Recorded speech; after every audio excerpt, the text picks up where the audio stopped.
Hello दोस्तों, यार छत्तीसगढ़ में दो ही लोग फेमस हैं, एक मैं और एक मोर काका। और काका सब बने बने लेकिन एक था सवाल पूछो काका, ते टीवी ज्यादा लाइफ में एकदम स्मार्ट दिखता है काका।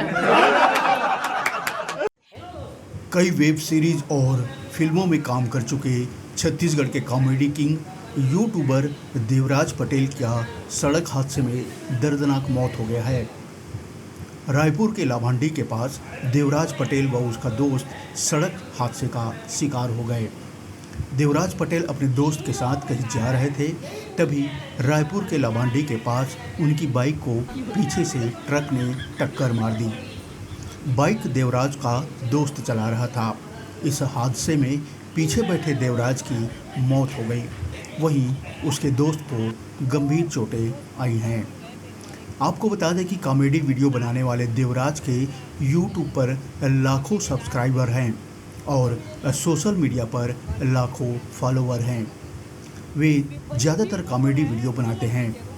फेमस यूट्यूबर भुवन बाम के साथ भी देवराज पटेल ने ढिंडोरा वेब सीरीज में काम किया है। इसी वेब सीरीज में देवराज का दिल से बुरा लगता है भाई डायलॉग काफ़ी फेमस हुआ था। इसके बाद मुख्यमंत्री भूपेश बघेल ने भी देवराज पटेल से मुलाकात की थी। वहीं आत्मानंद स्कूल में शिक्षा को लेकर भी देवराज ने एक शॉर्ट वीडियो बनाया था। देवराज पटेल के निधन के बाद सीएम भूपेश बघेल ने भी गहरा शोक जताया है।